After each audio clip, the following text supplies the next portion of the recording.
क्या वजह रही जो तानाशाही सरकार है, क्या कहना चाहेंगे आप? तानाशाही सरकार है। वैसे तो मोदी योगी वहां जाकर विचलित करते हैं कि हम सबका विकास, लेकिन किसान मजदूर सड़क पे सो रहा है, सड़क पे अपने कर रहा है, उसका कोई नहीं सुना जा रहा। मैं योगी और मोदी से यह कहूँगा कि इनकी तरफ भी ध्यान दिया देख सकते हैं किसान जो है अब की बार लगातार जो है लोकसभा चुनाव भी है और चुनाव के मद्देनजर रखते हुए अब कहीं न कहीं किसान जो है परेशान है होकर आज कहीं न कहीं राष्ट्रीय प्राधिकरण का घेराव किया जाएगा और साथ ही आज महिलाएं भी है वो कहीं न कहीं सड़कों पर उतरी है, उनके हाथों पर बैठे हैं। आप देख सकते हैं किसान है, चारों तरफ किसानों का पूरा ये हुजूम देखने को मिलेगा, पूरा जमावड़ा देखने को मिलेगा। पुलिस प्रशासन यहाँ पर तैनात किए गए हैं। प्रशासन अगर कहा गया है तो पुलिस भी यहाँ पर तैनात की गई है। बीएसएफ के जवान यहाँ पर तैनात किया गया है क्योंकि कोई अनहोनी ना हो, इसको लेकर यहाँ पर सुरक्षा के पुख्ता इंतजाम किए गए हैं। वो परेशान और कुछ दूर यहाँ पर ग्रेटर नोएडा प्राधिकरण का यहाँ पे जो घेराव करने वाले हैं। हमारे साथ देखते हैं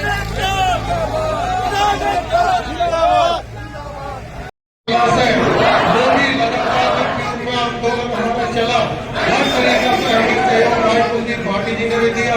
पार्टी जी की तरफ से हमारे मध्य सभी समाज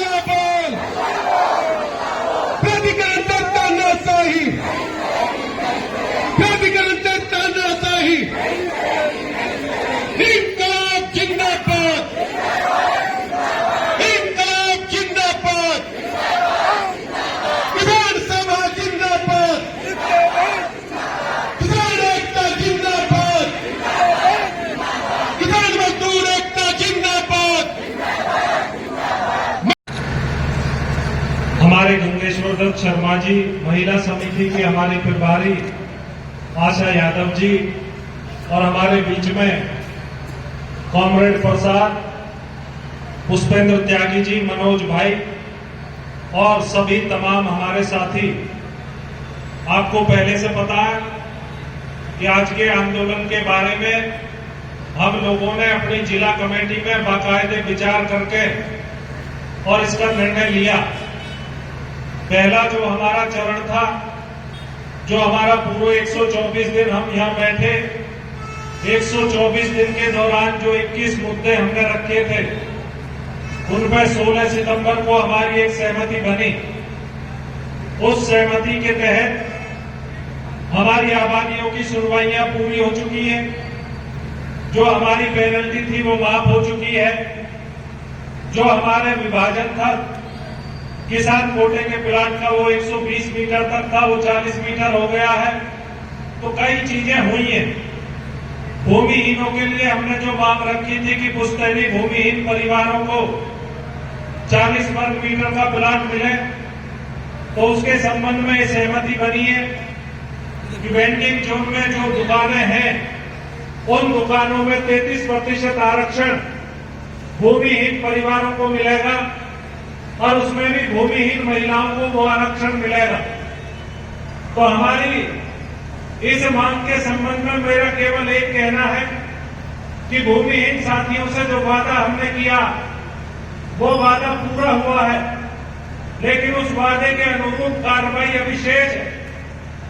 अभी उस पर प्राधिकरण के स्तर पर कार्रवाई होनी है। आपका शहर बस गया, अब जो जमीन आबादी के लिए चिन्हित है वो हमें चाहिए।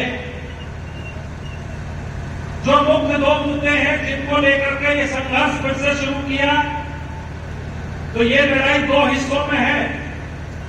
पहला हिस्सा वो है कि जो कार्रवाइयां प्राधिकरण के स्तर पर होनी है, जिसमें प्रमुख 2 कार्रवाई होनी है। पहली होनी है कि जिन साथियों के आबादी के प्रस्ताव सुन लिए गए वो उतने ही रकबे के प्रस्ताव इस वाली बोर्ड बैठक में जाने चाहिए। दूसरी कार्रवाई है कि जो भूमिहीन साथी हैं उनके लिए जो वेंडिंग जोन में आरक्षण आपने किया है उसके आवंटन की प्रक्रिया शुरू होनी चाहिए। तो इसके लिए तो कहीं लखनऊ से कोई अनुमति की जरूरत नहीं है, आबादी नियमावली पहले से है, उस पर आपको कार्रवाई करनी चाहिए। और 3 बातें इससे जुड़ी हुई हैं। एक जो एसआईटी जांच चल रही थी, उसके संबंध में एक पत्र आना था, वो पत्र आ गया, तो वो सुनवाइयां पूरी होकर के शासन को जामे, मंजूर होकर आवे। हमसे अभी पिछली वार्ता में मुख्य कार्यपालक महोदय ने वादा किया था कि जो शिफ्टिंग के संबंध में पूरे यहां बैठे अन्य किसान संगठन भी हमारे साथ में, हमारे समर्थन में है, सभी विपक्षी पार्टियां भी हमारे समर्थन में हैं। 2 मुद्दे इन्होंने बोर्ड बैठक से पास करके 10% का और एक नए कानून को लागू करने का ये शासन को भेजा हुआ है। पिछली 28 तारीख में जो बोर्ड बैठक हुई थी, उसमें ये दोनों प्रस्ताव पास होकर के मंजूरी के लिए गए हैं। और इसी से जुड़ा एक मसला जो डीएम के स्तर पर एक समिति बनी थी पिछले आंदोलन के दौरान, उस समिति को सर्किल रेट का रिवीजन करना था, वो रिवीजन अभी तक नहीं हुआ है। तो ये 3-4 मुख्य मांगे हैं जिनमें का प्लाट है, वो मैं चूंकि हमने ज्ञापन बना रखा, तो 120 मीटर के न्यूनतम प्लाट साइज का ज्ञापन में जिक्र हमने कर रखा, उस पर हमारी सहमति भी बन रखी है, उसका निर्णय भी प्राधिकरण के स्तर पर ही होना है।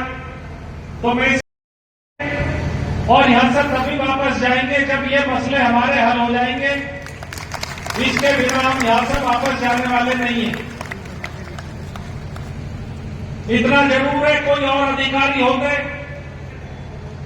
लेकिन हमें लग रहा कि यहां जो अधिकारी हैं उनकी सोच किसान के प्रति अच्छी है, तो हम उन्हें पूरा मौका देंगे और उनसे इस बारे में बातचीत भी करेंगे कि उनकी क्या ठोस योजना है। पीछे भी हमने कई सारी बातचीत करी है। होता क्या कि वो अपने स्तर पर लोगों को बुलाते हैं, अधिकारियों को बुलाते हैं, उन्हें हमारी समस्याओं को नोट कराते हैं और वो अधिकारी नीचे जाकर के वो सब डाइल्यूट हो जाती है, कोई कार्रवाई उस पर नहीं होती है। इसलिए अब की बार ज्ञापन में हमने एक मुद्दा भी रखा कि एक आईएएस स्तर का, एसीओ लेवल का एक अधिकारी केवल हमारी समस्याओं के हल के लिए, वो भी निर्धारित समय सीमा के अंतर्गत, क्योंकि हमारे साथी आते हैं, हम एप्लीकेशन देते हैं, सीओ साहब से मिलते हैं, खुश हो जाते हैं, वो उसको ऑर्डर भी करते, वो संबंधित कर्मचारी को आकर के हड़काते भी हैं। लेकिन जब वो साथी उस कर्मचारी के पास जाता, अधिकारी के पास जाता, तो उसे कई कई महीने वो चक्कर लगवाते, समस्या का सामना करना पड़ा। और लगातार पुलिस प्रशासन से भी हमने, मैडम कमिश्नर थी, डीसीपी महोदय थी, उन्होंने हमसे 2 वादे करे थे कि हम किसानों पर दर्ज मुकदमे वापस लेंगे, वो आज तक वापस नहीं किए। उसके अलावा उन्होंने हमसे वादा किया था कि माननीय मुख्यमंत्री जब भी जिले में आएंगे, किसानों के प्रतिनिधि मंडल को मिलवाएंगे। तो कोई गंभीरता मैडम कमिश्नर के लेवल पर नहीं है। जो वादा उन्होंने हमसे किया था कि मिलवाने का, वो आज तक उन्होंने नहीं मिलवाया। कई बार हमने संपर्क की कोशिश करी, तो हमें यही जवाब मिला कि वो वोट ले रही है, वो बिजी है, वो मीटिंग में है, कोई मिलने का समय भी वो आसानी से नहीं देती। जब हम आंदोलन करते तब जरूर पुलिस के अधिकारी हमें फोन करते, लेकिन पुलिस के अधिकारियों से हमारा निवेदन है कि आपको वादे का पालन करना आना चाहिए। इसे यदि आप गंभीरता से नहीं लोगे, अपनी कही बात पर अमल नहीं करोगे, तो इतने मूर्ख हम नहीं है, हमें सब पता, हम एक एक चीज को नोट करते रहते हैं, ऑब्जर्व करते रहते हैं। उस लेवल पे हमारा आंदोलन नहीं है कि आप लोगों को आओगे, झूठे आश्वासन दोगे, लिख करके दोगे और हम जो मान जाएंगे, ये अब संभव नहीं है। आप जो बात कह रहे हो उसका पालन आपको करना चाहिए। तो ये दोनों स्तर पर हम ये बात कह रहे हैं। तीसरी बात यह है कि चुनाव हमारे सिर पे है। जनप्रतिनिधि अब आएंगे हमारे बीच वोट मांगने के लिए, और मैं देख रहा हूं कि जिस तरह का एक तरफा माहौल देश में बनाने की कोशिश हो रही है और उसकी आड़ में जिस तरीके से किसानों के हक दबाए जा रहे हैं, हवाई अड्डे के चक्कर में नया कानून लागू नहीं कर रहे, हवाई अड्डे के चक्कर में किसानों का गला काटने की जो है यहां पर कार्य हो रहा। सर्कल रेट का रिवीजन इसलिए नहीं करेंगे कि हवाई अड्डे के लिए जमीन लेनी है। क्यों भाई? जब इस देश में 1 जनवरी 2014 से कानून लागू है, तो कानून के मुताबिक आप हमें हमारे हक क्यों नहीं दोगे? तो ये बहुत बड़ा अन्याय इस जिले की जनता के साथ है।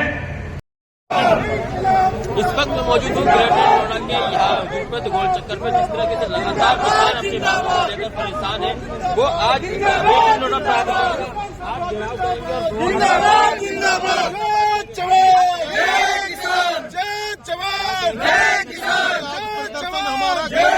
प्राधिकरण पर जो पूर्व में हमारे समझौते हुए, उन समझौतों को धरातल पर लागू कराने के लिए आज हमारा प्रदर्शन है।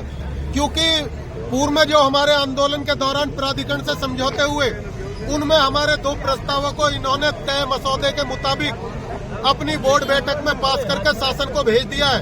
लेकिन 1 महीना गुजरने के बावजूद अभी तक शासन से वो प्रस्ताव मंजूर होकर नहीं आए, जिनमें सभी प्रभावित परिवारों को 10% विकसित प्लॉट दिया जाना है। और नई खरीद में अगर एक ही परियोजना के लिए जमीन ली जा रही है, तो वो जमीन चाहे डायरेक्ट रजिस्ट्री से ली जाए या उसका अधिग्रहण किया जाए, उसका समान लाभ सभी परिवारों को मिलना चाहिए। यानी कि परिवार अगर एक ही परियोजना से प्रभावित है, तो उन्हें सभी को समान लाभ नए भूमि अधिग्रहण कानून के तहत मिले। भूमिहीनों के लिए वेंडिंग जोन में 33% आरक्षण की व्यवस्था हो गई है, लेकिन वो व्यवस्था अभी तक कोई भी वेंडिंग जोन की स्कीम लागू नहीं हुई है। तो इन्हें धरातल पर लागू कराने के लिए किसान सभा के नेतृत्व में भिन्न भिन्न संगठन, भिन्न भिन्न राजनीतिक दल यहाँ पर एकत्रित है, जिनमें आप देखोगे सभी किसानों में महिलाओं की बड़ी संख्या है, बुजुर्गों की बड़ी संख्या है, नौजवानों की बड़ी संख्या है, भूमिहीनों की बड़ी संख्या है। यानी कि कोई भी वर्ग इससे अछूता नहीं है। और हमने दृढ़ संकल्प लिया है, जब तक ये हमारे मुद्दे हल नहीं हो जाएंगे, हम यहाँ पे अपना पक्का मोर्चा लगा के तब तक जमे रहेंगे।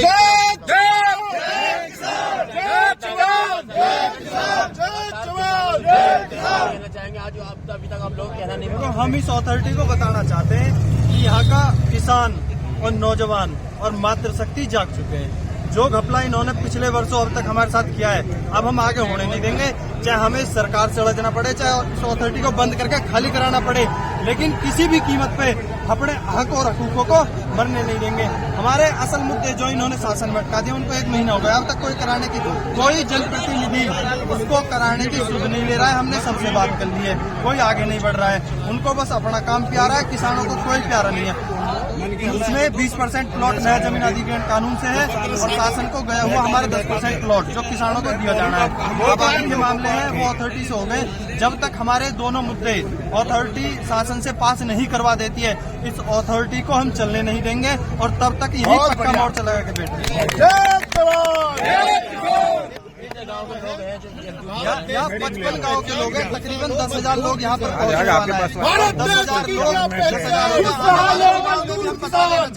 सरकार को लोकसभा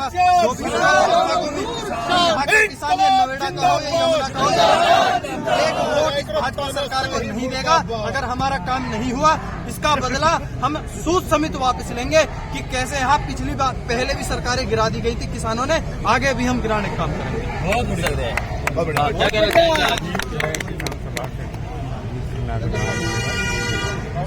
24 दिन हम लोगों ने क्षेत्र के लोगों के शक्ति के आधार पर धरना किया, जिस समस्याओं का समाधान इन्होंने कर दिया, कुछ का रह गया है, तो हम तब तक के लिए यहाँ गए हैं परमानेंट, जब तक हमारी समस्याओं का समाधान नहीं हो जाएगा। जो पिछले 30 साल से ग्रेटर नोएडा अथॉरिटी लूटने का काम कर रही है, अब क्षेत्र की जनता को हम जगा चुके हैं, क्षेत्र की जनता जाग चुकी है, उसमें युवा महिला सभी जाग चुके हैं। जो जो हमारे अधिकार है, जब तक वो हमें प्राप्त नहीं हो जाते, हमारा पड़ाव यहाँ लगातार रहेगा। हम यहाँ पीछे नहीं हटने वाले। लगता है कि प्राधिकरण अभी तक जो किसानों प्राधिकरण अपने आप में स्वतंत्र बॉडी है, अगर ये चाहे तो शासन को ना भेज के ये खुद भी कर सकते हैं। जब इन्हें कोई बड़ा फैसला लेना होता तो रात के 12 बजे भी बैठक करके उस फैसले को ले लेते हैं, लेकिन जो किसानों के हित का फैसला उसको ये नहीं लेते। ये समझते हैं यहाँ के किसान बेकार हैं, कम पढ़े लिखे हैं, अनपढ़ है, बेकार के लोग हैं, लेकिन इन्हें ये पता नहीं कि यहाँ के किसान और उनके बच्चे पढ़े लिखे हैं और वो अपने हकों को प्राप्त करने के लिए पूरी तरह से सक्षम है। ये है हमारा। देख सकते हैं किसान जो है अभी ग्रेटर नोएडा जनपद गोलचक्कर से होते हुए प्राधिकरण के गेट पे जाएंगे और वहां पे हल्ला बोलेंगे और उसका घेराव करेंगे। हमारे साथ बने रहे। बुलेट न्यूज इंडिया से सोनू। ग्रेटर नोएडा हो या नोएडा हो, जहां किसान लगातार परेशान है अपनी मांग को लेकर, नोएडा की सड़कों पर हो या फिर नोएडा की ग्रेटर नोएडा की सड़कों पर लगातार जो किसान है वो अपनी मांग को लेकर धरना प्रदर्शन के लिए निकलते जाते हैं, फिर भी उन लोगों की मांगे हैं वो पूरी नहीं हो पाती है। तो हमारे साथ बात करेंगे किसान के कुछ लोग हैं, उनसे बात करेंगे। सर क्या नाम है आपका? गंगेश्वर शर्मा। अच्छा गंगेश्वर शर्मा जी, ये बताइए आज जो महिला है वहाँ तक की वो सड़कों पर है और प्राधिकरण का घेराव करेंगे, क्या है पूरा मामला? पीछे लगातार 1.5 महीने प्राधिकरण पर धरना रहा, आंदोलन रहा।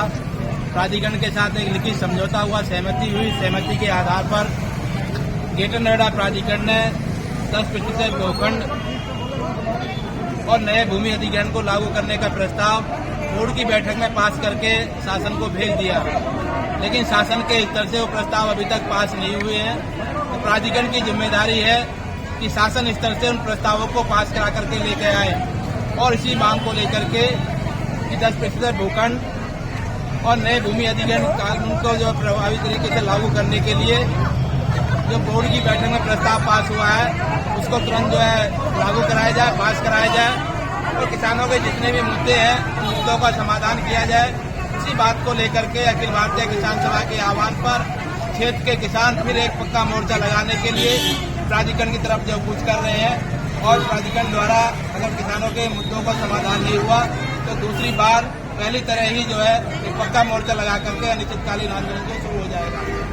सेना है जो आज प्राधिकरण का घेराव करेगी। हजारों लोग हैं, बड़ी संख्या में महिलाएं भी हिस्सेदारी की है, पहले भी है महिलाएं बड़ी संख्या में हिस्सेदारी में आंदोलन में की थी और आज के आंदोलन में बड़ी संख्या में जो महिलाएं निकल के आई है और ट्रेड यूनियन के हमारे तमाम पदाधिकारी, जनपद के जितने भी ट्रेड यूनियन संगठन है उनके लोग भी इस आंदोलन को जो समर्थन किए हैं, आंदोलन में शामिल हुए हैं और मजदूर और किसानों की एक एकता बन रही है और ये एकता और आगे बढ़ेगी।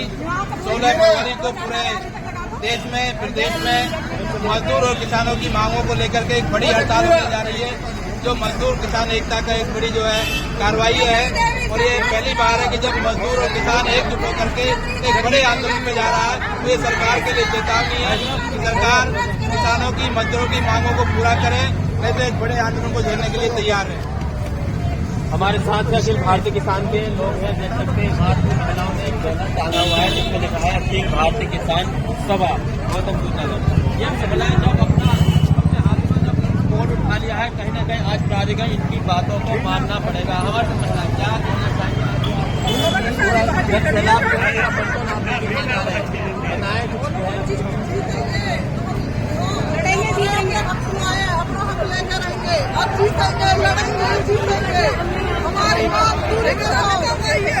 महिला है काफी जो है आक्रोश है, क्योंकि पिछले कई सालों से इन लोगों की मांगे हैं वो पूरी नहीं हो पा रही है।